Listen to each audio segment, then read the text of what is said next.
Hello friends, আসসালামু আলাইকুম everyone. নমস্কার, আদাব। আজ থেকে আমরা সিডিপির ক্লাস শুরু করছি। এটা হচ্ছে সিডিপির প্রথম ক্লাস, চাইল্ড ডেভেলপমেন্ট অ্যান্ড পেডাগজির প্রথম ক্লাস। এটা আপনারা লেটস লার্নের মধ্যে যতটি ক্লাস এইবারের জন্য হবে সেই ক্লাসগুলো দেখবেন। যাদের যে হিন্দি বুঝতে একটু অসুবিধা হয়, আমি তাদের জন্য এই বাংলা মিডিয়াম ক্লাস আনছি। অ্যাটলিস্ট সিডিপির 20টা ক্লাস দেব, পেপার 1 পেপার 2 মিলিয়ে আমি 20টা ক্লাস দেব অ্যাটলিস্ট। আপনারা এই 20টা যদি দেখেন আর লেটস লার্নের যে ক্লাসগুলি দেখেন, তাহলে আপনার জন্য এনাফ হয়ে যাবে, এগুলি আপনার জন্য যথেষ্ট হয়ে যাবে। আমি থিওরির জন্য একটা পিপিটি তৈরি করছি, কমপ্লিট থিওরি বাংলা মিডিয়াম দিয়ে দেব, একদম আপডেটেড, মানে এখন যেভাবে কোয়েশন আসে ওই রূপে একটা পিপিটি তৈরি করছি। সেটা আমি যখন কমপ্লিট হয়ে যাবে তখন আমি থিওরিটা ইউটিউবের মধ্যে দিয়ে দেব ভিডিও বানিয়ে। আর নোটস আমি তৈরি করছি, নোটসটাও আমি টেলিগ্রামের মধ্যে দিয়ে দেব। আপনারা ডিসক্রিপশনের মধ্যে লিঙ্ক দেওয়া থাকবে টেলিগ্রামের, সেখানে জয়েন হয়ে যাবেন। যখন আমার নোটসটা লেখা কমপ্লিট হয়ে যাবে তখন আপনারা সেখান থেকে ডাউনলোড করে পড়ে নিতে পারবেন। যদি নোটসটা পড়েন তাহলে আপনার অনেক কোয়েশন সলভ হয়ে যাবে। আমি একদম যেভাবে পরীক্ষার মধ্যে আসে সেই কোয়েশন থেকে নোটসগুলো তৈরি করেছি, কারণ কোয়েশন ইম্পর্টেন্ট থাকে। থিওরি যতটুকু ইম্পর্টেন্ট ততটুকু ইম্পর্টেন্ট থাকে কোয়েশন। অনেক স্টুডেন্ট আছেন মনে করেন যে আমি কোয়েশনের ভিডিও দেখব না, আমার শুধু থিওরি পড়ে হয়ে যাবে। যতটুকু আপনার থিওরি ইম্পর্টেন্ট ততটুকু আপনার কোয়েশন ইম্পর্টেন্ট। কোয়েশন থেকে আপনি ভালোভাবে বুঝতে পারবেন, কিন্তু শুধু থিওরি যদি পড়েন ভালোভাবে বুঝতে পারবেন না। থিওরির সাথে কোয়েশন, কারণ কোয়েশন যখন সলভ করবেন তখন কিছু একটা ট্রিক দেখবেন যে কীভাবে কোয়েশনটা সলভ করা যায়। এই যে দেখবেন আমি যখন কোয়েশন সলভ করব তখন সাথে সাথে কিওয়ার্ডগুলো দাগ দেবো, সেই কিওয়ার্ডগুলো খেয়াল রাখবেন যে এই কিওয়ার্ডগুলো থাকলে এটা ভুল হয়ে যায়, মানে অপশনটা আপনি জলদি বার করতে পারবেন। তাই যাই হোক, আমরা আজকের যে ক্লাস সেটা শুরু করি। সবার প্রথম কোয়েশন হচ্ছে, which one of the following statement is true about the rule of heredity and environment? heredity R environmental rule যেটা আছে সেটা কোনটা সঠিক আছে এখানের মধ্যে? certain aspect of development are influenced more by heredity and other more by environment. কিছু ডেভেলপমেন্টের কিছু জিনিস হেরিডিটি থেকে ইনফ্লুয়েন্স হয় আর কিছু জিনিস এনভায়রনমেন্ট থেকে। আমাদের যে ডেভেলপমেন্ট আছে বা একটা চিলড্রেনের যে ডেভেলপমেন্ট আছে সেই ডেভেলপমেন্টটা হয় হেরিডিটি আর এনভায়রনমেন্টের যে রেজাল্ট থাকে সেটাই থাকে ডেভেলপমেন্ট। এটা ডেভেলপমেন্টের ডেফিনেশনও এক ধরনের বলতে পারেন।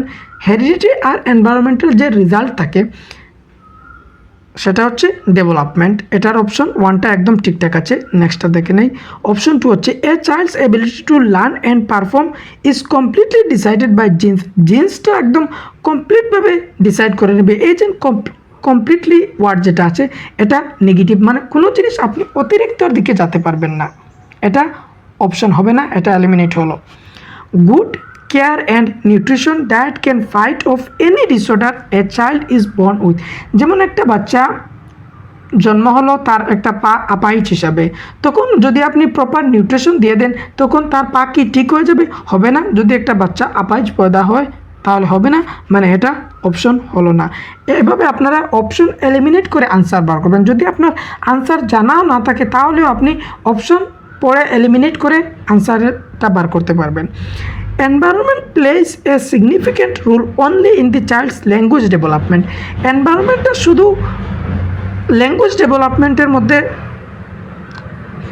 ভালো রুল থাকে আর কোনো দিক দিয়ে নয়। এনভায়রনমেন্ট প্রত্যেক দিক দিয়ে ভালো রুল থাকে, শুধু যে এখানে যে অনলি, এই অনলি ওয়ার্ডটা নেগেটিভ। সিডিপির মধ্যে যখন আপনারা অনলি ওয়ার্ড দেখবেন সেই অপশনটা নেগেটিভ যাবে।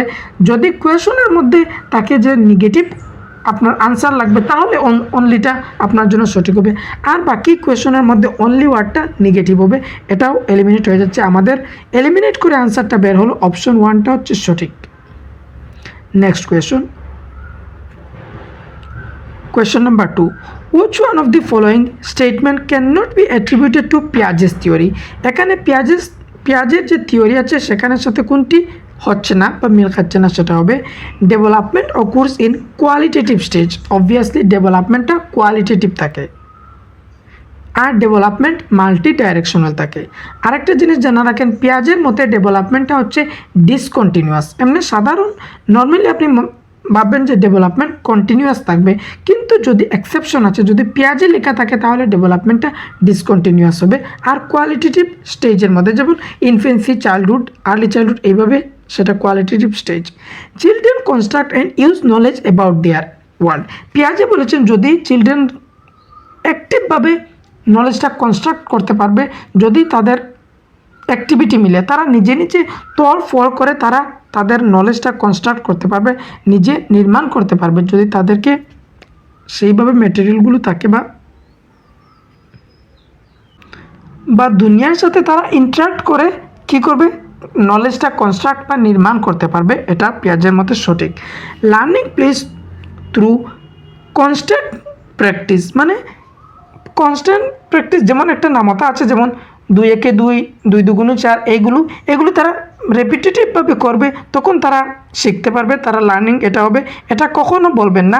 একজন কনস্ট্রাকটিভিস্ট যারা আছেন, যেমন পিয়াজে, ভাইগোস্কি, এরা হচ্ছেন কনস্ট্রাকটিভিস্ট তারা যারা বাচ্চারা অ্যাক্টিভিটিকে ইম্পর্টেন্ট দেন, বাচ্চারা নিজে নিজে অ্যাক্টিভিটি করে তারা জ্ঞানটা নির্মাণ করতে পারবে, তাদেরকে বলা হয় কনস্ট্রাকটিভিস্ট। আর কনস্ট্রাকটিভিস্ট কখনো বলবেন না যে বাচ্চারা প্র্যাকটিস করবে, এটা নেগেটিভ অপশন।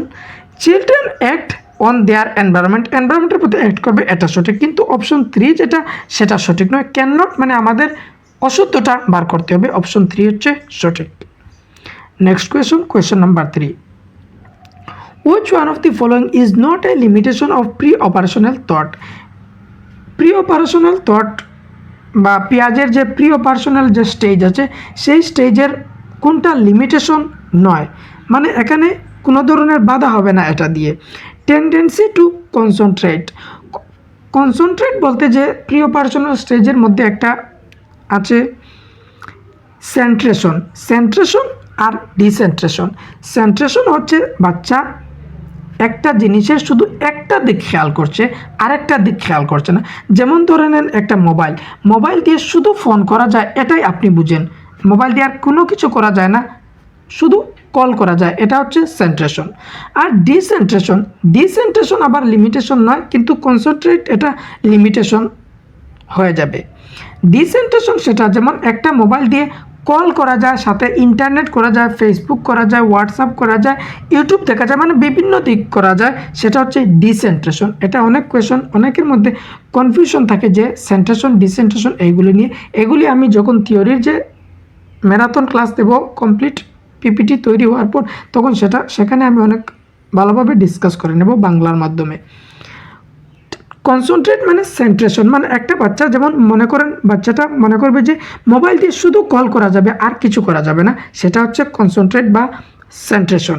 আর যদি বাচ্চাটা মনে করে মোবাইল দিয়ে কলও করা যাবে, হোয়াটসঅ্যাপ করা যাবে, সব কিছু করা যাবে, বা একটা কলম আছে, কলম দিয়ে শুধু লেখা যায়, এটা যদি বুঝেন আপনি, আর কিছু করা যায় না, শুধু লেখা যায়, সেটা হচ্ছে টেন্ডেন্সি টু কনসেন্ট্রেট বা সেন্ট্রেশন। আর যদি মনে করেন একটা কলম দিয়ে লেখা যায়, মাথার মধ্যে কলমটা ঢুকানো যায়, কলম দিয়ে কিছু জিনিস হেয়ার করা যায়, এইগুলি যদি ডিফারেন্টভাবে আইডিয়া মনে করতে পারেন, তখন সেটা হবে ডিসেন্ট্রেশন। ডেভেলপমেন্ট অফ সিম্বলিক থট, এই যে সিম্বলিক থট সেটা লিমিটেশন নয়, বাকি প্রি অপারেশনাল স্টেজের মধ্যে যেগুলি আছে সেগুলি লিমিটেশন থাকে। Development of the symbolic thought মানে যেমন আপনি বললেন বাচ্চাকে আপেল বলতেই বাচ্চার সাথে সাথে তার মস্তিষ্কের মধ্যে আপেলের ছবিটা এসে গেল, এটাই হচ্ছে সিম্বলিক থট। অপশন 2টা হচ্ছে সঠিক, এটা লিমিটেশন নয়। বাকি অপশন 3 হচ্ছে ইগোসেন্ট্রিজম, বাচ্চা তার কথাই মানবে বা তার কথাই মানতে লাগবে, তার যে অন্যের যে আইডিয়া বা অন্যের পার্সপেক্টিভটা বাচ্চা বুঝে না। যদি একটা বাচ্চা বলে আমার একটা চকলেট লাগবে, তার চকলেটটা লাগবেই লাগবে। আপনি যদি বলেন না আমি বিকালে এনে দেবো, সেটা হবে না, তার এখনই লাগবে।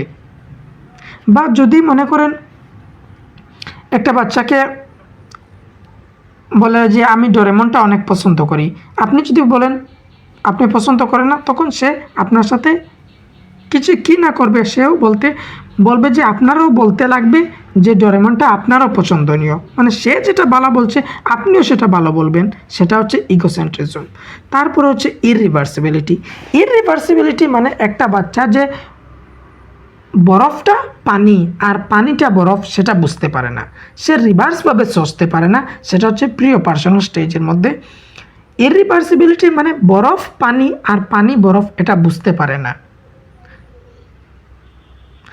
বা এটা যদি আরও ভালোভাবে বুঝতে পারেন, একটা বাচ্চাকে যদি আপনি স্কুলের মধ্যে নিয়ে দেন, এক রাস্তা দিয়ে নিয়ে দেন, 3-4টি রাস্তা ঘোরাঘুরি করে স্কুলের মধ্যে নিয়ে দেন, তারপরে আপনি বলবেন যে তুই স্কুলে থেকে আসবে একা একা, আমি চলে যাচ্ছি, তখন বাচ্চাটা স্কুলে থেকে বাড়িতে ফিরে আসতে পারবে না, অতটি রাস্তা সে তার খেয়াল রাখতে পারবে না, তার মধ্যে ইররিভার্সিবিলিটি সেটা খেয়াল রাখতে পারবে না, সেটা হচ্ছে ইররিভার্সিবিলিটি।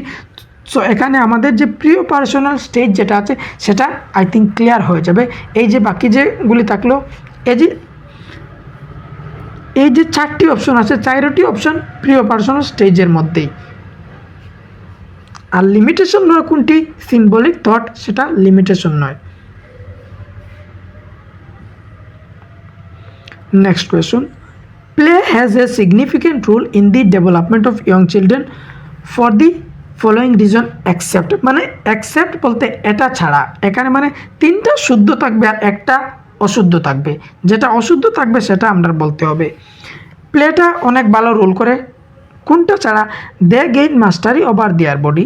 মানে যদি একটা বাচ্চা খেলা করে তাহলে তার বডির মধ্যে একটা মাস্টারি বা নিপুণতা হাসিল করতে পারবে, অবশ্য পারবে। ইট স্টিমুলেটস দেয়ার সেন্সেস, অবশ্য তার যে সেন্সগুলো থাকবে সেগুলি উত্তেজিত হবে। যেমন একটা বাচ্চা কবাডি কবাডি বলবে, তখন আরেকটা বাচ্চা তার পুরো সেন্সটা ইনভলভ থাকবে যে তাকে ছোঁয়া হয়ে যাচ্ছে, সে দৌড়াবে এদিক সেদিক দিয়ে, মানে তার সেন্সগুলো অ্যাক্টিভ থাকবে, অবশ্য তার উত্তেজিত করবে। It just a pleasant way to spend time, যে খেলা করাটা একটা just pleasant way to spend time, মানে সময়টা টাইম পাস করার জন্য খেলাটাও, সেটা বলা যাবে না। আচ্ছা আমরা রাখি, এটা অপশন রাখলাম। তারপরে হচ্ছে they acquire new skills and learn when they use them, যখন তারা খেলাধুলা করবে তখন তারা নতুন নতুন স্কিল শিখতে পারবে, অবশ্য ফ্রেন্ড সার্কেলের মধ্যে থেকে কিছু না কিছু একটা তো তারা স্কিল শিখবে, অ্যাটলিস্ট কথাবার্তাগুলো বলা এটাও তো শিখতে পারবে অবশ্য।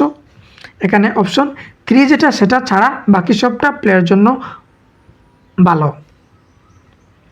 Next question, question number 5, which one of the following questions invites children to think critically? চিলড্রেনরা কোন কোয়েশ্চনের মধ্যে ক্রিটিক্যালভাবে থিঙ্ক করতে পারবে? ক্রিটিক্যালি থিঙ্ক, যে এটা অনেক কোয়েশ্চন আছে এই ক্রিটিক্যাল থিঙ্কিং থেকে, আর এটা 21st সেঞ্চুরি স্কিলের মধ্যে আছে ক্রিটিক্যাল থিঙ্কিং। ক্রিটিক্যাল থিঙ্কিং ওই কোয়েশ্চন যে কোয়েশ্চন বিভিন্ন তালিকায় সস্তে লাগবে, মানে যার আনসারটা একটা হবে না। ক্রিটিক্যাল থিঙ্কিং যেখানে আমরা পজিটিভও দেখব নেগেটিভও দেখব, সেটা আমরা ক্রিটিক্যাল বলতে পারি। এখানের মধ্যে মানে ডাইভার্জেন্ট যেটা কোয়েশ্চন থাকবে, একটা কোয়েশ্চন একটা আনসার অনেকভাবে বলা যাবে, সেই কোয়েশ্চনের মধ্যে ক্রিটিক্যাল থাকবে। Do you know the answer this, মানে তুমি জানো কি এটার আনসার, তাহলে আমরা ইয়েস নয় বলে দিতে পারি। এখানে আমাদের কোনো কিছু ক্রিটিক্যালভাবে থিঙ্কিং করা লাগবে না। What is the right answer, এই আনসারের মধ্যে আমাদের কোনো কিছু ক্রিটিক্যালভাবে থিঙ্ক করা লাগবে না, মানে আনসার যেটা আছে আমরা তৎক্ষণাৎ বলে দিতে পারি। Can you think a similar situation, মানে আমি বললাম যে তুমি কি শহরের মধ্যে ঘুরতে যাবে, বা এইভাবে কিছু একটা সিচুয়েশন দিলাম, তখন তুমি সাথে সাথেই থিঙ্ক করে নিতে পারবে, অবশ্যই পারবে। What are the different ways in which you can solve this, একটা প্রবলেম আছে, সেই প্রবলেমটা তুমি ডিফারেন্টভাবে কীভাবে সলভ করতে পারবে, মানে একটা আনসার দেওয়া আছে তারপরে আপনি আরেকটা আনসার, তখন তো আপনার মস্তিষ্কের মধ্যে একটু জোর ডালতে লাগবে, তখন আপনি ক্রিটিক্যালভাবে সোচতে লাগবে। অপশন 4টা হচ্ছে সঠিক, বাকিগুলো ক্রিটিক্যাল থিঙ্কিং কোয়েশ্চন নয়। মানে ওপেন ইন্ডেড ক্লোজ ইন্ডেড, এই যে অপশন 1, 2, 3 এগুলি ক্লোজ ইন্ডেড, আর অপশন 4টা হচ্ছে ওপেন ইন্ডেড। ওপেন ইন্ডেড কোয়েশ্চনগুলো ক্রিটিক্যাল কোয়েশ্চন থাকে, আর যে ক্লোজ ইন্ডেড কোয়েশ্চন সেগুলি থাকে convergent thinking. Convergent thinking close ইন্ডেডের সাথে, আর ডাইভার্জেন্ট থিঙ্কিং ক্রিটিক্যালের সাথে বা ওপেন ইন্ডেডের সাথে, ওপেন ইন্ডেড কোয়েশ্চনের সাথে। তারপর হচ্ছে next question, which one of the following option best describe progressive education. Progressive education, এখানে বাচ্চা অ্যাক্টিভ থাকবে, বাচ্চারা অ্যাক্টিভিটির সাথে পড়াশোনা করবে, যেখানে লার্নিং বাই ডুইং হবে, এইটা থাকবে প্রোগ্রেসিভ এডুকেশন। প্রোগ্রেসিভ স্কুল খুলেছিলেন শিকাগোর মধ্যে জন ডুই। এখানে আমরা অপশন ওয়ানের মধ্যে দেখি learning by doing, project method, cooperating learning. বাচ্চা করে করে শিখবে, প্রজেক্ট মেথড, প্রজেক্টগুলো ইউজ করবে, কোঅপারেটিভ, একজন আরেকজনের সাথে থেকে শিখতে পারবে, মানে গ্রুপের মধ্যে দিয়ে শিখবে, একটা পজিটিভ অপশন। বাকি অপশনটা দেখে নেই। অপশন টু হচ্ছে thematic units, regular unit test, ranking. এই র্যাঙ্কিং ওয়ার্ডটা নেগেটিভ, এই র্যাঙ্কিংয়ের জন্য, রেগুলার টেস্টের জন্য এটা হবে না। Personalised learning, ability grouping, labelling students. কখনো আপনি সিডিপির মধ্যে বা যে কোনো সাবজেক্টের মধ্যে লেবেলিং স্টুডেন্টস, র্যাঙ্কিং, এই ওয়ার্ডগুলো যখন দেখবেন সেটা নেগেটিভ মনে করবেন, এটা হবে না। প্রজেক্ট মেথড, এটা সঠিক আছে। অ্যাবিলিটি গ্রুপিং, র্যাঙ্কিং আবার হয়ে গেল। আচ্ছা, গ্রুপিংয়ের মধ্যে দুইটি গ্রুপ আছে, মানে টাইপস অফ গ্রুপিং আছে দুইটি, হোমোজিনিয়াস গ্রুপিং আর হেট্রোজিনিয়াস গ্রুপিং। হোমোজিনিয়াস মানে একদম সেম এবিলিটি, যদি একটা বাচ্চার মেন্টাল এবিলিটি যেমন 100 আছে, প্রত্যেকটি এখানে যতটি একটা গ্রুপ তৈরি করবেন প্রত্যেকের 100 থাকবে, সেটা সেই ধরনের গ্রুপ আপনি তৈরি করবেন না, সেম এবিলিটি গ্রুপ করবেন না, হোমোজিনিয়াস গ্রুপ করবেন না। আপনি যখন গ্রুপ করবেন তখন হেট্রোজিনিয়াস গ্রুপ করবেন। হেট্রোজিনিয়াস মানে যেখানে ডিফারেন্ট টাইপের ইন্টেলিজেন্স বাচ্চাদের আছে, যেমন একটা বাচ্চার আইকিউ হতে পারে 70, একটা বাচ্চার 100, একটা বাচ্চার 120, এইভাবে মানে যাদের আইকিউ আলাগ আলাগ থাকবে, আলাগ আলাগ বাচ্চা, প্রত্যেক ধরনের বাচ্চা একসাথে যেন ইনক্লুড হতে পারে, সেটা হচ্ছে হেট্রোজিনিয়াস গ্রুপ। যখন গ্রুপিং করবেন তখন হেট্রোজিনিয়াস গ্রুপিং থেকে করবেন। এখানে যে আমরা 6টা কোয়েশন ডিসকাস করেছি, 6টার সাথে কতটি যে কোয়েশন আমরা ডিসকাস করেছি সেটা আপনি নিজে বুঝতে পারবেন। প্রত্যেকটা কোয়েশনের সাথে একটা কিওয়ার্ড থাকে, বা প্রত্যেক কোয়েশনের যে অপশন থাকে, অপশনের সাথে আপনার কিছু জিনিস শেখা থাকে। এটা একটা পেপার সলভ করা, আপনি নেক্সট পেপার যেটা সলভ করবেন সেখানে আপনি এলিমিনেট করতে পারবেন। স্পেশালি আপনারা লেটস লার্নকে ফলো করবেন সিডিপির জন্য। আমার মতে সিডিপিটা লেটস লার্ন সব থেকে ভালো হয়। লেটস লার্ন আমিও পড়েছিলাম, যখন আমি যা কিছু শিখেছি তার লেটস লার্ন থেকে যে ক্লাসগুলো হবে সেগুলি দেখবেন। আর যদি আপনারা হিন্দি অসুবিধা হয় তাহলে এই ক্লাসগুলো সাথে চালিয়ে নিতে পারবেন। আমি প্রত্যেকটি ভিডিওর মধ্যে 30টা কোয়েশন ডিসকাস করব। আর যে বাংলার পেডাগজি আছে, বাংলার পেডাগজির জন্য আপনারা সম্পূর্ণ এই চ্যানেলের উপর ডিপেন্ড থাকতে পারেন, কারণ অন্য কোনো চ্যানেলের মধ্যে বাংলা পেডাগজি ভালোভাবে ডিসকাস করা হয় না। আমি এইবার অনেক ভালোভাবে বাংলা পেডাগজি ডিসকাস করব। আমার পিপিটিগুলো বা পিডিএফগুলো তৈরি হচ্ছে, আমি যখন সব কিছু তৈরি হয়ে যাবে ক্লাস শুরু করে দেব। Question number 7, which one of the following statement about progressive education explain education is life itself? Progressive education মানে কোন জিনিসটা এক্সপ্লেন করছে, যে এডুকেশন লাইফ সেলফ। শিক্ষা স্বয়ং হি জীবন হ্যাঁ, শিক্ষাটা খুদ একটা জীবন, সেটা কোন অপশনের মধ্যে সঠিক আছে দেখি।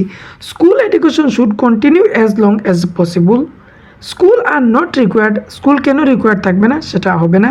Children can learn from their life experience, শুধু যে লাইফ এক্সপিরিয়েন্স থেকে শিখে যাবে সেটা হবে না। আর অপশন ওয়ানের মধ্যে বলছে যে স্কুল এডুকেশন শুড কন্টিনিউ, মানে লাইফের যত সময় আছে যতটুক পারে স্কুল এডুকেশনটা চলতেই থাকে, একদম কি মরার আগ পর্যন্ত স্কুল এডুকেশন চলতে থাকবে না, এই জন্য option 1টা eliminate.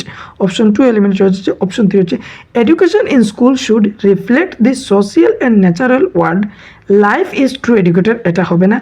Education in school should reflect the social and natural world, যে সামাজিক আর যে প্রকৃতির মধ্যে যে শিক্ষাগুলো আছে সেগুলো যেন স্কুল এডুকেশনটা রিফ্লেক্ট করে, সেটা হচ্ছে সঠিক অপশন। অপশন 3 হচ্ছে সঠিক। Next question number 8, which one of the following can be considered as a contribution of Kohlberg theory? Kohlberg থিওরির যে কন্ট্রিবিউশন আমরা কোন অপশনের মধ্যে পাবো? কোহলবার্গ দিয়েছেন মরাল ডেভেলপমেন্ট থিওরি। এই থিওরিটা আমি ম্যারাথনের মধ্যে বলে দেব, বাকি আপনারা লেটস লার্ন থেকেও দেখে নিতে পারেন। লেটস লার্ন তাদেরকে বলছি যারা বাংলা বুঝতে পারেন, হিন্দি বুঝতে পারেন ভালোভাবে। আমাদের মধ্যে ইন্ডিভিজুয়াল ডিফারেন্স আছে। অনেকে আগের বার আমাকে বলেছিল যে আমি সিডিপির কয়েকটি ক্লাস যেন দেই, তাদের হিন্দিটা একটু অসুবিধা হয়, তাই আমি সিডিপির ক্লাসগুলো বাংলায় তৈরি করছি। কোলবার্গ দিয়েছেন মরাল ডেভেলপমেন্টের theory. His theory has supported an association between cognitive maturity and morality. এটা ঠিক আছে যে কগনিটিভ ম্যাচুরিটির উপর আর মরাল ম্যাচুরিটি উপর সাপোর্ট করে, এটা অপশন ঠিক আছে দেখা যাচ্ছে। নেক্সট দেখে নেই। The theory has elaborated testing procedures. It established a clear relationship between moral reasoning and moral action. Option 1 আর 3 মধ্যে একটু ঠিকঠাক লাগছে। His believe is that children are moral philosopher, যে চিলড্রেন মরাল ফিলোসফার হয়ে যাবে সেটা নয়। অপশন 1 দেখেন, his theory has supported an association between cognitive maturity and moral maturity. তার থিওরি, যে কোলবার্গের থিওরি, যে সেটার দিকে সাপোর্ট করে যে যখন আমাদের কগনিটিভ ম্যাচুরিটি বাড়বে তখন আমরা মরাল ম্যাচুরিটিও বাড়বে। মানে যদি একটা বাচ্চা যদি 4 বছরের মধ্যে বা যেমন ধরেন 10-12 বছরের একটা বাচ্চা একটা ডিসিশন নেয়, তখন তার যে ম্যাচুরিটি থাকবে সেই লেভেলে সে তার রিজনটা দেবে। আর যখন সে আবার বড় হয়ে যাবে তখন তার মরালিটি আবার সেই কোয়েশন, মানে তার সোচার যে নজরিয়া যেটা থাকবে সেটা চেঞ্জ হয়ে যাবে। আর এটাই তো কোলবার্গ বলেছেন, between cognitive maturity and moral maturity. Cognitive ম্যাচুরিটির সাথে আমাদের মরাল ম্যাচুরিটিটা রিলেট থাকবে। যেমন আমি 5 বছর আগে একটা যদি কোয়েশন বলতাম আর কোয়েশনের রিজনটা আমি একভাবে দিতাম, কিন্তু 5 বছর পরে আমি আরেকভাবে দিব, তখন আমি আরও একটু ম্যাচিওর হব, তখন সেটা হচ্ছে অপশন 1, সঠিক হচ্ছে অপশন 1। তারপরে হচ্ছে question number 9, the zone of proximal development refers to. এটা কোয়েশন আছে যে জোন অফ প্রক্সিমাল ডেভেলপমেন্টটা কার দেওয়া। Zone of proximal development ZPD ভাইগস্কির দিয়েছেন। জেডপিডি হচ্ছে একটা সম্ভাবনা, মানে আপনার কাছে একটা সম্ভাবনা আছে, আপনি সেই দিকে পৌঁছতে পারবেন। যেমন আপনি বাইক চালাতে পারবেন, মানে আপনার কাছে সম্ভাবনা আছে আপনি বাইক চালাতে পারবেন। আপনি সাইকেল চালাতে পারবেন, একটা সম্ভাবনা আছে। আপনি মোবাইল চালাতে পারবেন, আপনার কাছে সম্ভাবনা আছে। কিন্তু কেউ একজন আপনাকে হেল্প করতে লাগবে, মানে একজনের হেল্পের সাহায্যে আপনি সেই সম্ভাবনাটা পূরণ করতে পারবেন। মানে যদি আপনি সিটেট পাস করতে পারবেন, একটা সম্ভাবনা আছে, এটাই হচ্ছে এই সম্ভাবনাটা হচ্ছে জেডপিডি। এখানে কারোর কোয়েশন অনেক সময় আসতে পারে যে আরও তো বেজান কোয়েশন পাবেন যে জেডপিডিটা কি, জেডপিডিটা কি। এটাই মনে রাখবেন যে জেডপিডি হচ্ছে একটা সম্ভাবনা, মানে আপনি পারবেন, একটা আশা আছে যে আপনি সিটেটটা পাস করতে পারবেন, আশা আছে, এই আশাটা হচ্ছে সম্ভাবনা।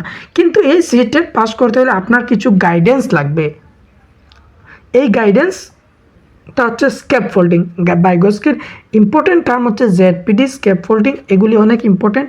স্ক্যাপফোল্ডিং হচ্ছে যে টেম্পোরারি হেল্প, এই যে গাইডেন্স যেটা, এই গাইডেন্সটাকে আপনি টেম্পোরারি হেল্প বলতে পারেন। বা যে বাইক চালাতে পারবেন, বাইক চালানো তো শিখতে লাগবে, শিখতে একজন আপনাকে হেল্প করবে, সাপোর্ট করবে, সেটা হচ্ছে আপনার স্ক্যাপফোল্ডিং। অপশন 1 হচ্ছে the phase when maximum development is possible, সেটা নামে যে maximum development. The development phase when child takes completely responsibility of learning, সেটাও নয়। A context in which children can almost perform a task on their own with the right level of support.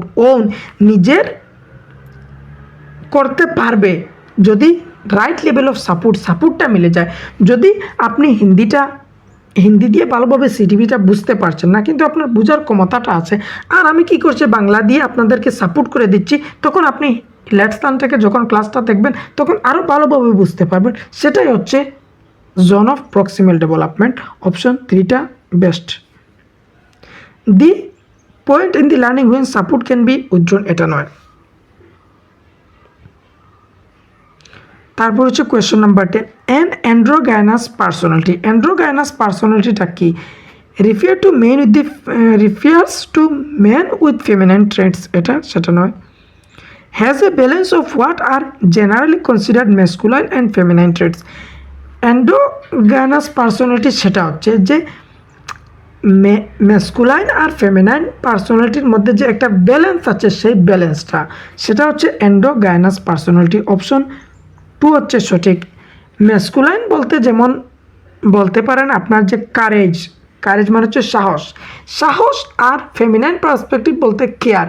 এই যে সাহস আর কেয়ারের মধ্যে যে একটা balance একজন মানুষের মধ্যে আছে, সেটা হচ্ছে এন্ডোগাইনাস পার্সোনালিটি। অপশন 2টা হচ্ছে সঠিক। Tends to B assertive and arrogant, এটা নয়। অ্যাডিটস টু স্টিরিওটাইপিক্যাল জেন্ডার, সেটা নয়। অপশন 2টা হচ্ছে সঠিক। কিছু জিনিস থিওরি থেকে মানে জানা দরকার, আর কিছু জিনিস এলিমিনেট করে বার করা যায়। তারপর হচ্ছে question number 11, children acquire gender rules through all of the following accept. কোন জিনিস থেকে জেন্ডার রুলটা বাচ্চারা শিখে না? জেন্ডার রুলস বলতে যে একজন ছেলে হলে কীভাবে কথা বলতে হয়, যেমন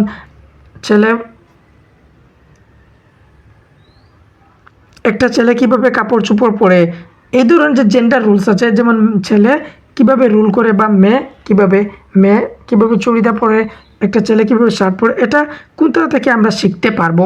মানে পারবো না, অ্যাকসেপ্ট মানে এটা ছাড়া হবে, যেটা নেগেটিভ থাকবে সেটা। মিডিয়া থেকে আমরা জেন্ডার রুলস অবশ্যই শিখতে পারি। সোশ্যালাইজেশন, এটাই তো হচ্ছে সোশ্যালাইজেশন, আমরা সমাজের মধ্যে থেকেই তো এইগুলি শিখি। আর জেন্ডার হচ্ছে সোশ্যাল কনস্ট্রাক্ট। এটা কোয়েশন আছে যে জেন্ডারটা কি? জেন্ডার হচ্ছে সোশ্যাল কনস্ট্রাক্ট, সমাজ থেকে দেওয়া, সেটাই হচ্ছে জেন্ডার। আর সেক্স হচ্ছে বায়োলজিক্যাল কনস্ট্রাক্ট। সোশ্যালাইজেশন, এটা তো আমরা সোশ্যালাইজেশন থেকেই শিখে নেই। কালচার মানে একটা এক ধরনের এক কালচার এক জেন্ডার হতে পারে। কালচারের মধ্যে যেমন এক কালচারের মধ্যে শাড়ি পরা না হতে পারে, এক কালচারের মধ্যে শাড়ি পরে চুড়িদার পরতে পারে। এইভাবে কালচার থেকে আমরা শিখতে পারি। অবশ্য মিডিয়া থেকে আমরা শিখতে পারি, সোশ্যালাইজেশন থেকে শিখতে পারি, টিউটরিং, যে আমরা কিভাবে এটা পড়তে হয় বা কিভাবে বিহেভ করতে হয় ছেলে হিসাবে কিংবা মেয়ে হিসাবে বিহেভ করতে হয়, সেটা জানার জন্য কি আমরা টিউশন ক্লাসের মধ্যে যাব? সেটা যাব না। অপশন 4 হচ্ছে সঠিক। Question number 12. One of the critic of standardized test has been that standardized tester critic মানে ক্রিটিসাইজটা কি, তার আলোচনাটা কি? স্ট্যান্ডার্ডাইজড টেস্ট বলতে যেমন একটা লার্জ পপুলেশনের মধ্যে হয়, তার মধ্যে একটা রুব্রিক সেট করা হয়, যেমন 10 মার্ক থাকবে বড় কোয়েশন, 3 মার্ক থাকবে ছোটো কোয়েশন, এইভাবে একটা মানে প্রত্যেকের জন্য একটা সেম পেপার তৈরি করা হয়, সেটাকে বলতে পারবেন স্ট্যান্ডার্ডাইজড টেস্ট। যেমন সিটেটের জন্য তো প্রত্যেকের জন্য সেম কোয়েশন দেওয়া হয়, কেউর জন্য আলাদা ধ্যান রাখা হয় না, প্রত্যেকের জন্য সিটেট কিংবা কেবিএস কিংবা ইউপিএসসি কিংবা আপনার মেট্রিকের এক্সাম কিংবা এইচএসের এক্সাম, এগুলিকে বলতে পারেন স্ট্যান্ডার্ডাইজড টেস্ট। এগুলি মানে লার্জ পপুলেশনের জন্য তৈরি হয়। They represent largely mainstream culture and therefore is biased. এটাই হচ্ছে এটার ক্রিটিক। স্ট্যান্ডার্ডাইজড টেস্টের যেটা প্রত্যেকের যে ইন্ডিভিজুয়াল ডিফারেন্স সেটা আছে, সেটা খেয়াল রাখতে পারে না, এটার জন্য এটাকে বায়াসড বলা হয়। অপশন 1টা হচ্ছে সঠিক। Their language is difficult to understand, যে স্ট্যান্ডার্ডাইজড টেস্টের কি ল্যাঙ্গুয়েজটা অনেক ডিফিকাল্ট হয়ে যায়। যেমন কি আপনি যদি সেকেন্ড ইয়ারের পরীক্ষা দেন তখন আপনার ল্যাঙ্গুয়েজটাকে অনেক ডিফিকাল্ট থাকে, সিটেটের কোয়েশন সেগুলি কি অনেক ডিফিকাল্ট থাকে না। যদি আপনি একটা বুকের পাবলিকেশন দেখেন তাহলে অনেক কঠিন ওয়ার্ড থাকবে, কিন্তু সিটেটের পিওয়াইকির মধ্যে এত কঠিন ওয়ার্ড থাকে না, সেটা তো ক্রিটিক হবে না। The test can not be administered on large population. এই স্ট্যান্ডার্ডাইজ টেস্টটা লার্জ পপুলেশনের জন্য তৈরি হয়। অপশন 3টা ক্রিটিক নয়। They do not give a clear picture of a child's ability. অবশ্য ক্লিয়ার পিকচার দেয়, যে মানে এইভাবে বলতে পারেন যদি সিটেট পাস করেন তাহলে আপনাকে ইন্টেলিজেন্স বলা যাবে, আর সিটেট যদি পাস করেন না তাহলে আপনি ইন্টেলিজেন্স নয়। অবশ্যই এ ধরনের হতে পারে, কিন্তু এটাই তো খেয়াল রাখি না, এই জন্য এটাকে ক্রিটিসাইজ করা হচ্ছে, যে বায়োস বলা হচ্ছে। যে যদি একটা বাচ্চা ফেল করে নেয়, যেমন আমাদের যে এডিআরই আছে, আমাদের আসামের মধ্যে এডিআরই এক্সাম আছে, অনেকে পাস করেছে অনেকে ফেল করেছে, মানে দেখবেন সমাজের মানুষ যারা আছে সেটা বলবেন ওই ছেলেটা পাস করে নিয়েছে, অনেক পড়ায় ভালো ছিল, কিন্তু আপনি পাস করতে পারলেন না, মানে আপনি তার মতো ইন্টেলিজেন্স না, এটা বললো। এর জন্য স্ট্যান্ডার্ডাইজ টেস্টকে ক্রিটিসাইজ করা হচ্ছে। অপশন 1টা হচ্ছে সঠিক।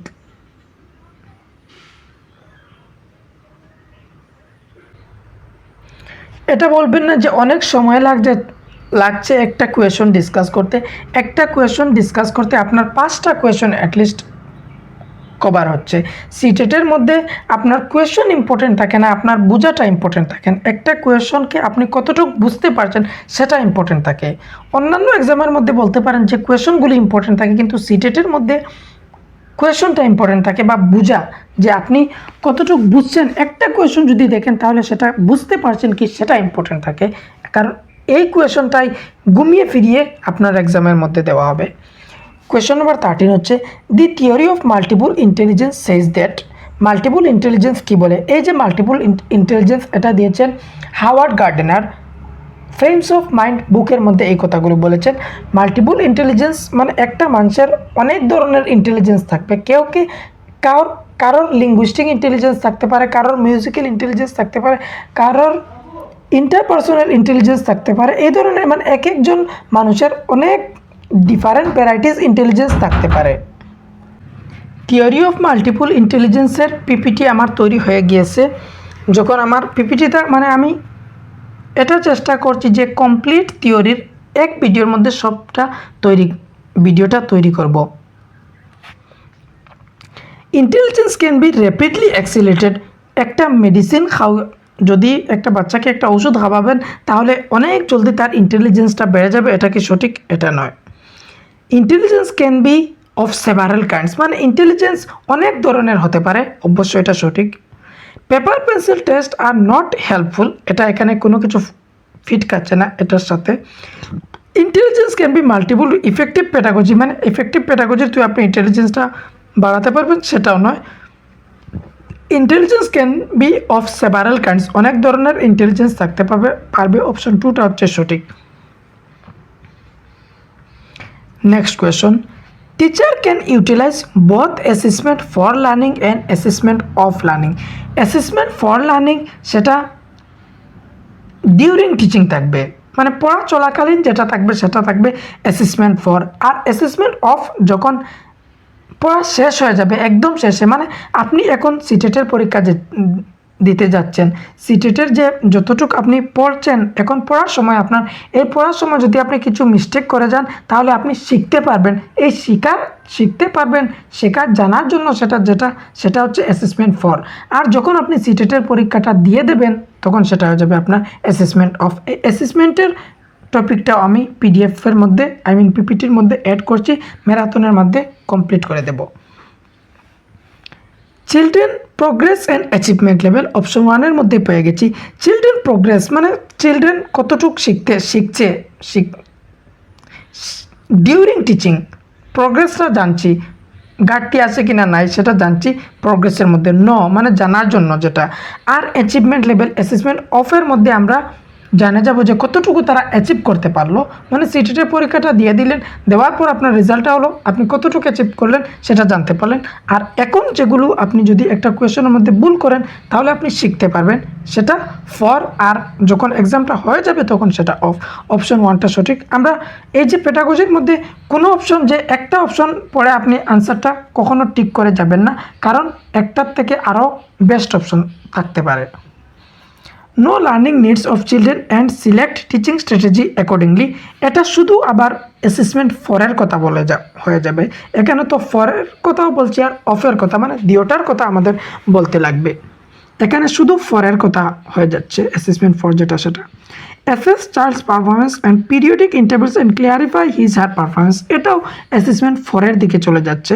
Monitor children's progress and set appropriate goals to fulfil their learning gaps, এটাও ফরের দিকে একটু চলে যাচ্ছে, বা ডায়াগনস্টিক টেস্ট এটাকে এটা বলতে পারেন। অপশন 1 যেটা সেটা হচ্ছে সঠিক। Next question number 15, which one of the following is not related to continuous and comprehensive evaluation? CCEর সাথে কোনটি রিলেট নয়? It has been mandated by the Right to Education Act of India, এটা সঠিক আছে। রাইট টু এডুকেশনের সাথে relate আছে CC, আর এই রাইট টু এডুকেশন রিলেট করে সেটা কন্টিনিউয়াস কম্প্রিহেনসিভ ইভ্যালুয়েশন আনা হচ্ছে। এর আগে ছিল মেজারমেন্ট, মানে অনেক আগে মেজারমেন্ট, একটা বাচ্চা শুধু পাস ফেল সেগুলো দেখা হতো, কিন্তু সিবিএসই 2009-এর মধ্যে আই থিঙ্ক সেটা ইন্ট্রোডিউস করা হচ্ছে কন্টিনিউয়াস কম্প্রিহেনসিভ ইভ্যালুয়েশন। তো তখন যে বলছে শুধু বাচ্চাকে পাস ফেল দিয়ে আপনি দেখবেন না, যে মার্কসগুলোকে ইম্পর্টেন্ট দেবেন না, একটা বাচ্চার কগনিটিভ বা ফিজিক্যাল বা মেন্টাল যে প্রত্যেকটি মিলিয়ে তার মার্কশিটটা দেবেন বা সব দিক দিয়ে খেয়াল রাখতে হবে, সেটা সিবিএসই বলেছে। আর আমাদের যে সেবার বোর্ড আছে, সেবার বোর্ডের মধ্যে তো শুধু আমাদের মার্কশিট দেওয়া হয়, যেমন আমাদের সাবজেক্টের মার্কস এগুলো, কিন্তু বাকি মার্কসগুলো দেওয়া হয় না। কিন্তু সিবিএসইর মধ্যে দেওয়া হয় প্রত্যেক দিক দিয়ে, স্পোর্টস অ্যাক্টিভিটি প্রত্যেক জিনিসের মার্কটা দেওয়া হয়। It is an integral part of teaching learning process, অবশ্যই এটা ইন্টাগ্রাল পার্ট হচ্ছে টিচিং লার্নিংয়ের প্রসেসের। It focuses on children's achievement of different learning areas দিক দিয়ে ফোকাস করে, অবশ্যই ঠিক। It is useful to label children as slow, poor, intelligent. এটা এর জন্য ইউজফুল নয় যে চিলড্রেনকে লেবেল করতে পারবেন যে তুমি কম পড়া পারো, আর তুমি ইন্টেলিজেন্ট, আর তুমি একদম পড়া পারো না, তুমি গিফটেড, তুমি আনগিফটেড, এগুলো দেখবেন। এটার জন্য কন্টিনিউয়াস কম্প্রিহেন্সিভ ইভলিউশন দেওয়া হয় না, এটাই সঠিক নয়। অপশন 4টা হচ্ছে সঠিক, কারণ আমাদের কোয়েশনের মধ্যে নট বলেছিল। Next question, giftedness in children can be attributed to. Giftedness একটা 140+ গিফটেড স্টুডেন্ট বলা, যাদের আইকিউটা 140+ থাকে বা 120+, মানে 120-র উপরে যেটা আপনি অপশন পাবেন সেটা গিফটেডনেসের মধ্যে কাউন্ট করে নেবেন। অ্যাটলিস্ট মিনিমাম রাখবেন যে 120, কারণ অন্যান্য কান্ট্রির মধ্যে 140 ধরা হয়, আর আমাদের ইন্ডিয়ান কনটেক্সটের মধ্যে 120+ ধরা হয়। An interplay between heredity and environment, a resource rich environment. Gifted, তখন একটা বাচ্চা গিফটেড হয়ে যাবে যখন তাকে অনেক রিসোর্স দেবেন, রিচ এনভায়রনমেন্ট দেবেন, ভালো ভালো জিনিস, ভালো ভালো ম্যাটেরিয়াল কিনে দেবেন, তখন সে তার গিফটেড হয়ে যাবে, সেটা না। সাকসেসফুল প্যারেন্টস, মানে প্যারেন্টস যদি সাকসেসফুল থাকেন তাহলে তার চিলড্রেনটা হয়ে যাবে গিফটেডনেস, সেটা না। এই ডিসিপ্লিন রুটিন, যদি একটা বাচ্চার রুটিনগুলো অনেক ডিসিপ্লিন থাকে, 12 ঘন্টা পড়ে, 5 ঘন্টা পড়ে, 10 ঘন্টা, তখন সে গিফটেড হয়ে যাবে, হবে না। গিফটেডনেস কখন হবে? যখন তার ইন্টারপ্লে বিটুইন হেরিডিটি অ্যান্ড এনভায়রনমেন্টের যখন ইন্টারপ্লে হবে, হেরিডিটি থেকে আর ইন্টারপ্লে থেকে ইন্টারপ্লে হবে, তখন তার মধ্যে গিফটেডনেস আসবে। আমরা অপশন এলিমিনেট করে এটা বার করতে পারি, অপশন 1টা হচ্ছে সঠিক। Next question, children coming from socio economically disadvantage backgrounds need a classroom environment which. একটা বাচ্চা যে সোশিয়াল, মানে সমাজের মধ্যে তার এত ইজ্জত নেই, এটা বলতে পারেন। ইকোনমিক্যালি মানে তার আর্থিক দিক দিয়ে অনেক দুর্বল, এই ধরনের বাচ্চা ক্লাসের মধ্যে আছে, তাতে আপনার কী করা উচিত, কী ধরনের এনভায়রনমেন্ট দেওয়া উচিত? টিচার দেম গুড বিহেভিয়ার, তাদের সাথে টিচার কী করবেন, ভালো ব্যবহার করবেন, গুড বিহেভিয়ার সেটা। Value and use their cultural and linguistic knowledge, আপনি তাদেরকে মূল্য করবেন, ভ্যালু দেবেন না, মানে তাদেরকে ফিল করাবেন হ্যাঁ তুমিও ক্লাসের একটি গুরুত্বপূর্ণ অংশ, এই ধরনের আপনি ভ্যালুজ করবেন। আর তার যে লিঙ্গুইস্টিক নলেজ আছে সেটা আপনি ইউজ করবেন, তার কালচারকে আপনি রেসপেক্ট করবেন, সেটা অবশ্য অপশন 2-র মধ্যে আছে।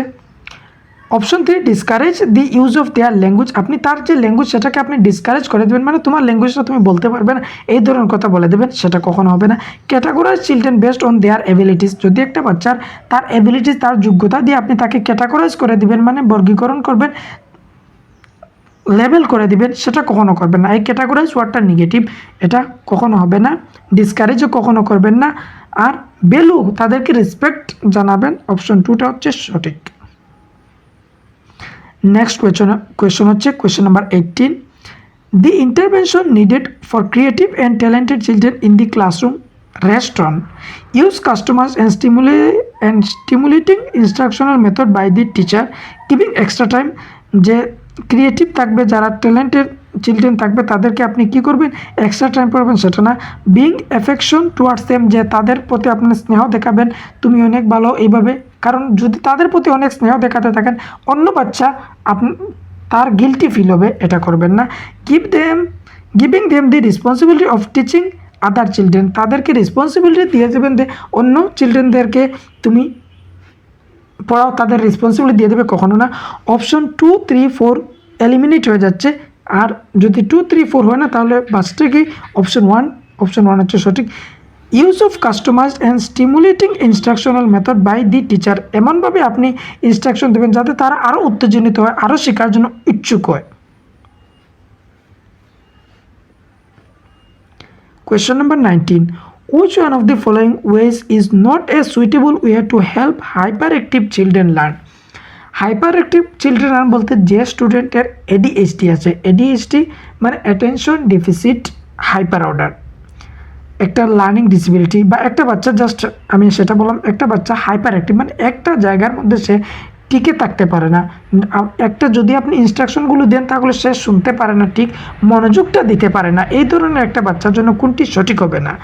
ব্রেকিং আপ এ task into small manageable segments, এই ধরনের বাচ্চাকে আপনি মানে যে টাস্কটা দেবেন একটা পার্ট পড়তে দিলে ব্যঙ্গে ব্যঙ্গে দেবেন, যে কোনো জিনিসটা করতে দেবেন স্মল টাস্ক দেবেন, ব্যঙ্গে ব্যঙ্গে ছোটো ছোটোভাবে দেবেন, সেটা ঠিক হাইপার অ্যাক্টিভ চিলড্রেনের জন্য। এখানে নট বলছে, আমাদের নটের দরকার। Offering alternate ways of learning, ওইভাবে শিখতে পারছে না তাকে অন্যভাবে শেখানোর চেষ্টা করতে পারেন, অবশ্য পারেন, এটা পজিটিভ।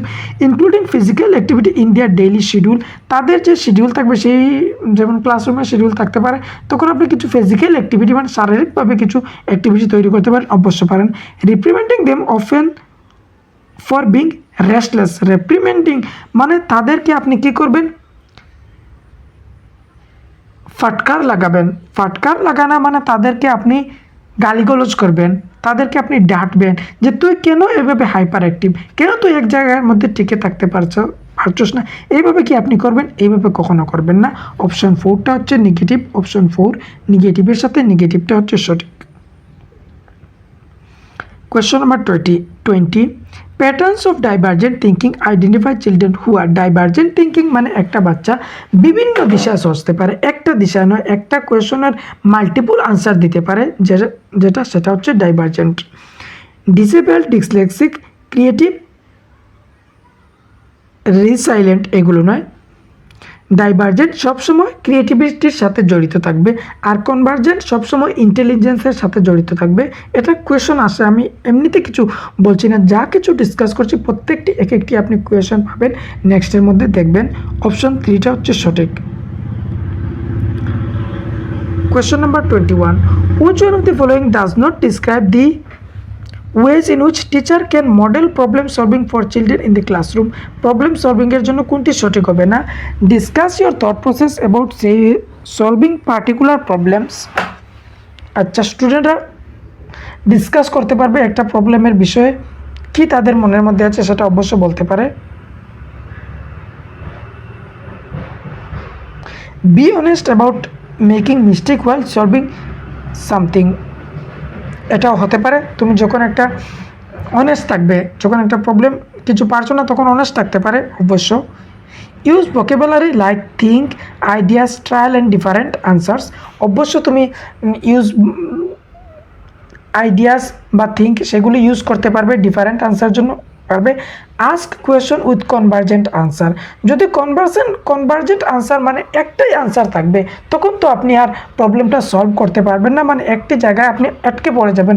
একটা কোয়েশন, একটা প্রবলেম আসলো তখন আপনি একটা তালিকা দেখছেন, তখন সেটা নেগেটিভ হয়ে যাবে না। কনভার্জেন্ট তো সবসময় আমাদের এক দিক দিয়ে তাকায়। অপশন 4টা হচ্ছে সঠিক, কারণ কোয়েশনের মধ্যে ছিল নেগেটিভ, নট। অপশন 4 হচ্ছে সঠিক। আজ কোয়েশন কনভার্জেন্ট আনসার এগুলি করবেন না প্রবলেম সলভিংয়ের সময়, বাকি 1, 2, 3 সঠিক আছে। Next question, which one of the following is an emotion? Emotion এখানের মধ্যে কোনটি? Memory, attention, stimulus. JB Watson নামে একজন ব্যক্তি, উনি বলেছেন যে ফেয়ার, অ্যাঙ্গার, লাভ এই তিনটা আমাদের জন্মজাত ইমোশন থাকে। এখানে ফেয়ার যেটা সেটা হচ্ছে ইমোশন, বাকি মেমোরি, অ্যাটেনশন, স্টিমুলাস এগুলি আপনার কগনিটিভের মধ্যে চলে যাবে। Next question number 23. A 3-year-old child explains that milk is produced by the machine at the milk booth. আচ্ছা, একটা 3 বছরের বাচ্চা সে মনে করে যে মিল্কটা তৈরি করে একটা মিল্কের শপ কি আছে, দোকানদার আছে, দোকানের যে মালিক আছে তিনি মিল্কটা তৈরি করেন সেটা। Which one of the following offer the best explanation of the child understanding? এই যে বাচ্চাটা বুঝছে এটার কি কোনটা সঠিক আনসার হবে? The child has very limited exposure of the world, তার জন্য লিমিটেড এক্সপোজার মানে সে ওয়ার্ল্ডটা দেখতে পারছে না, শুধু কিছু দেখছে সেটা নয়। The child's answer is based on his আর experience of buying milk from the milk booth. হ্যাঁ, এটা হতে পারে। বাকি আমরা অপশন নেক্সটগুলো চেক করে নিই। The child is never seen cow, the বাচ্চা কখনো কাউ দেখছে না, সেই জন্য এটা বলছে। The child family does not offer a stimulating environment to the child, এভাবে তার ফ্যামিলিটা তাকে এ ধরনের এনভায়রনমেন্টটা দিয়ে নেয়, সেটা নয়। এটা হচ্ছে তার এক্সপিরিয়েন্স। মেবি সে কখনো দেখছে কারো সাথে শপকিপারের কাছে, শপ থেকে একটা মিল্কের বোতল বা একটা প্যাকেট কিনে আনার সময় তার এক্সপিরিয়েন্স সেটা হতে পারে, সেটা সে বলছে অপশন 2 মধ্যে, কারণ বাকি অপশনগুলো কোয়েশনের সাথে ফিট খাচ্ছে না। Next question, which one of the following is best describe a teacher role. Teacher রুলটা বেস্ট ডিসক্রাইব কোনটি সব থেকে ভালো টিচারের রোল হবে? Teachers most important role in the classroom to maintain discipline. শুধু ক্লাসের ডিসিপ্লিনটা মেনটেন করার জন্য টিচার কি যে তোমরা কথা বলতে পারবে না এই ধরনের শুধু ডিসিপ্লিন মেনটেন করে যাবেন, ডায়েরি মেনটেন, এগুলো মেনটেন কি সেটা টিচার ভালো হবে সেটা নয়। A teacher should edit to the prescribe text book, মানে টেক্সট বুকটাকেই তিনি ইম্পর্টেন্ট দেবেন, তখন টিচার ভালো হয়ে যাবেন, টিচারের রোলটা ভালো হবে সেটা নয়। কমপ্লিটিং দি সিলেবাস, মানে on time, living enough time for revision is important, মানে রিভিশনটা অনেক ইম্পর্ট্যান্ট, তৎক্ষণাৎ অনেক ইমিডিয়েটলি সিলেবাসটা যেন কমপ্লিট করে দেন টিচার। আর এই ধরনের টিচারকে আমরা বলবো কি ভালো টিচার নয়। Creating a relax space where children learn through dialogue and inquiry, একটা রিল্যাক্স স্পেস তৈরি করবেন যেখানে চিলড্রেনরা তারা ডায়ালগ করতে পারে, ইনকোয়ারি তারা খুঁজবিন করতে পারে, তাদের মনের মধ্যে কী আছে সেটা বলতে পারে, ডায়ালগ করতে পারে, অ্যাক্টিভিটি করতে পারে, তারা নিজেকে এক্সপ্রেস করতে পারে, তখন তো বোঝা যাবে টিচার রুলের ভালো রুল। মানে যদি আপনারা এখানে কমেন্টের মধ্যে কিছু কোয়েশন বলতে পারেন, তখন বুঝে যাবে না আমার ক্লাসটা আপনার ভালো লাগছে। আর যদি বলেন না আমার ভালো লাগছে না, যদি কমেন্টের মধ্যে কিছু কমেন্ট না চালান, তাহলে বুঝে যাবে আমার ক্লাসটা ভালো নয়। অপশন 4 হচ্ছে পজিটিভ অপশন, বাকিগুলো পজিটিভ নয়। Which one of the following classroom encourage rich learning, কোনখান মধ্যে রিচ লার্নিং মানে ভালো এনভায়রনমেন্ট আছে পড়া ক্লাসরুমটা? A classroom with a variety of material displayed in the class beyond the reach of children so that material lasts longer. একটা ক্লাসের মধ্যে অনেক ম্যাটেরিয়াল আছে, যেমন কিছু চিলড্রেন লিটারেচার বা বুক বা কিছু খেলার সামগ্রী আছে, এইগুলি কি মানে যাতে অনেক দিন থাকতে পারে, কিন্তু বিয়ন্ড দি চিল মানে যেখানে বাচ্চা পৌঁছতে পারে না সেখানে, সেটা কি ক্লাসরুম এনভায়রনমেন্ট ভালো হবে, রিচ এনভায়রনমেন্ট হবে না। এ classroom with open activity corners and a variety of children's literature in open selves accessible any time of the day, যে কোনো সময় স্টুডেন্টরা কী করতে পারেন, মানে এই যে লিটারেচার যেগুলো ভ্যারাইটিস থাকবে কর্নারের মধ্যে, তখন তারা আনতে পারবে, পড়তে পারবে, সেটা তো রিচ ক্লাসরুম বলা যেতে পারবে।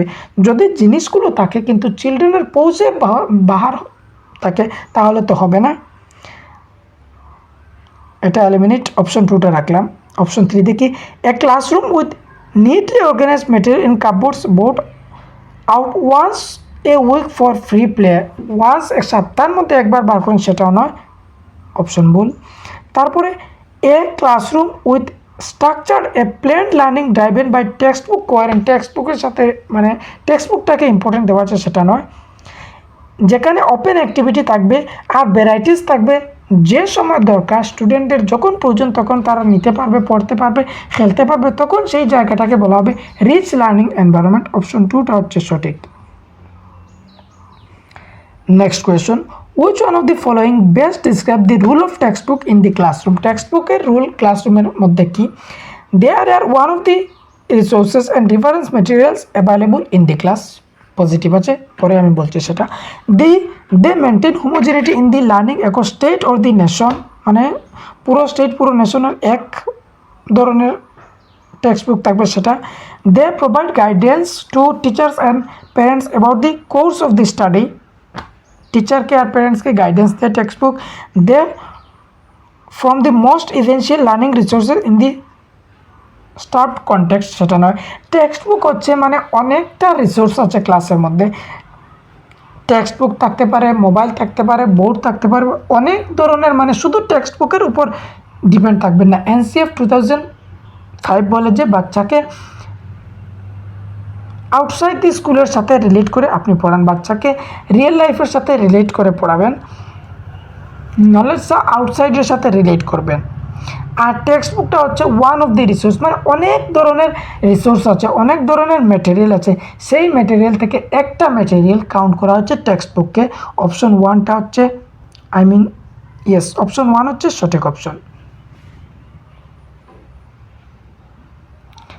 Next question 27. The National Curriculum Framework 2005 drives its understanding from humanism, behaviorism, constructivism, cognitive theory. NCF যে ন্যাশনাল কারিকুলাম ফ্রেমওয়ার্ক আছে সেটা কোন জিনিসটা দিক দিয়ে বেশি খেয়াল করে? কনস্ট্রাকটিভিজমের মধ্যে অ্যাক্টিভিটি বা বাচ্চার ইন্ডিভিজুয়াল ডিফারেন্স প্রত্যেকটি খেয়াল করা হয়, আর বাচ্চাদের মধ্যে অ্যাক্টিভিটিটাকে ইম্পর্টেন্ট দেওয়া হয়, মানে বাচ্চাকে চাইল্ড সেন্টার অ্যাপ্রোচে পড়ানো হয়, বাচ্চারে সেন্টারের মধ্যে রেখে পড়ানো হয় এই কনস্ট্রাকটিভিজমের মধ্যে। কনস্ট্রাকটিভিজম হচ্ছে একটা স্কুল অফ সাইকোলজি, মানে অনেক ধরনের school of psychology, humanism, behaviourism, cognitive, এইভাবে অনেক সাইকোলজিস্ট আছে। বিহেভিয়ারিজমের মধ্যে যেমন বলতে পারেন আপনি স্কিনার, এই ধরনের কিছু আছেন। আর কনস্ট্রাকটিভিজমের মধ্যে বলতে পারেন আপনি যেমন ভাইগোস্কি, পিয়াজে, জেরম ব্রুনার, এগুলিকে। এই যে কনস্ট্রাকটিভিজম ক্লাসরুমের মধ্যে emphasizes the role of the learners in constructing his her own view of the world, এই ধরনের ক্লাস বা চাইল্ড সেন্টার অ্যাপ্রোচ ফলো করা হবে।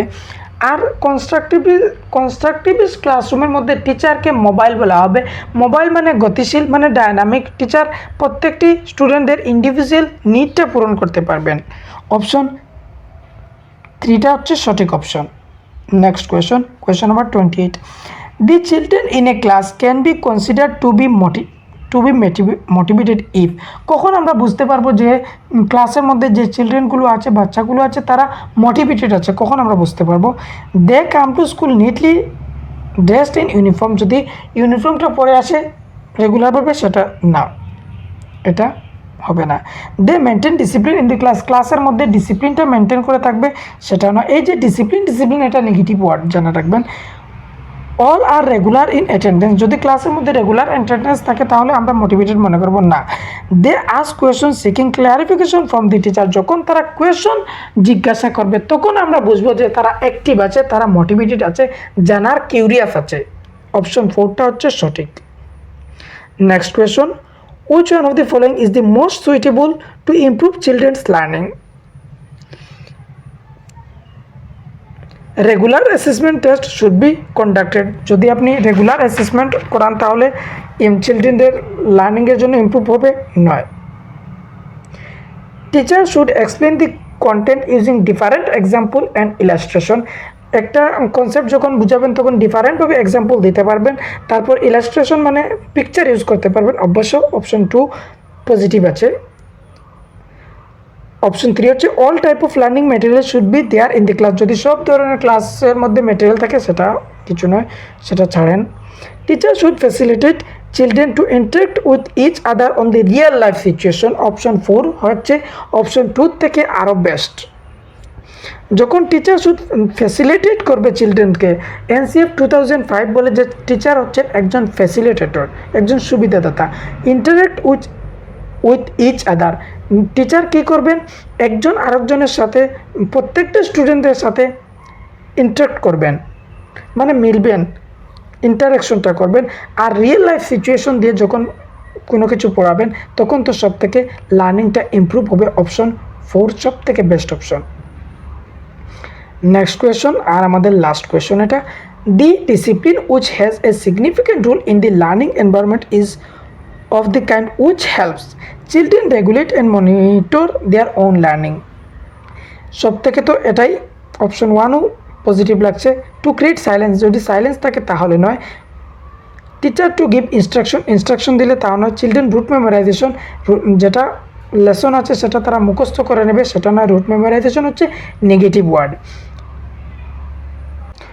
মানে এই কোয়েশনের মধ্যে এটাই বলছে যে কোন ধরনের ডিসিপ্লিন ক্লাসের মধ্যে একটা ভালো এনভায়রনমেন্টটা তৈরি করবে, যখন চিলড্রেনটা নিজের প্রতি লার্নিংয়ের প্রতি খেয়াল রাখবেন, তখন তো অনেক ভালো সেটা ডিসিপ্লিন হবে বা লার্নিং এনভায়রনমেন্টটা ভালো হবে।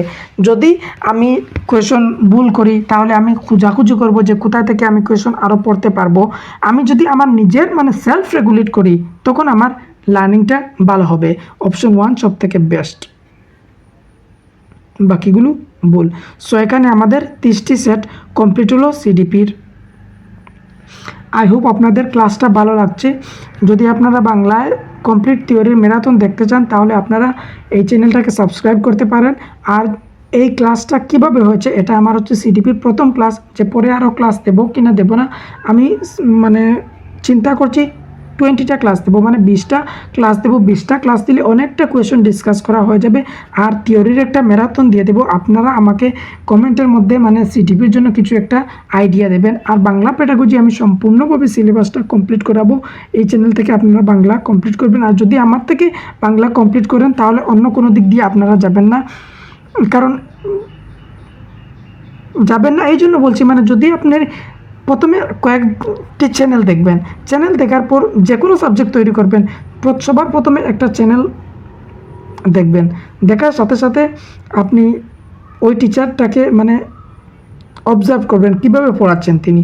আর যদি আপনার ভালো লাগে, বুঝতে পারেন, তাহলে ওই টিচার থেকে পড়বেন।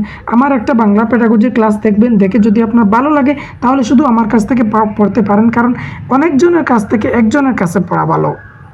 মানে এই জন্য সিডিপির ক্লাস এই জন্য আমি আপনাদেরকে প্রিফার করছি যে আপনারা সিডিপি যারা যে হিন্দি বুঝতে পারে না তাদের জন্য, যদি আপনার লেটস লার্ন থেকে দেখে হয়ে যায় তাহলে এনাফ, আমার এই ক্লাসগুলো দেখতে নাও পারেন। কিন্তু বাংলার জন্য আমি বলছি আপনারা অন্য কোনো জায়গা থেকে প্রথমে দেখে নেবেন, কারণ বাংলা ক্লাস ইউটিউবের মধ্যে পাওয়া যায় না। আর যে ক্লাসগুলো আছে ইউটিউবের মধ্যে সেগুলো প্রিভিয়াস ক্লাস, মানে প্রিভিয়াস এর আগে যেভাবে কোয়েশন আসতো ওই প্যাটার্নে ক্লাস করানো হয়। যে এখন নতুন প্যাটার্নে কোয়েশন আসছে সেই প্যাটার্নে কোয়েশন ক্লাস করানো হয় না এখন ইউটিউবের মধ্যে। তাই আমি বলছি যে আপনি আপনার ক্লাসগুলো দেখতে পারবেন। যদি ভালো লাগে চ্যানেলটাকে সাবস্ক্রাইব করবেন আর কিছু একটা মতামত দেবেন কমেন্টের মধ্যে। ধন্যবাদ আপনাদেরকে এই ভিডিও দেখার জন্য।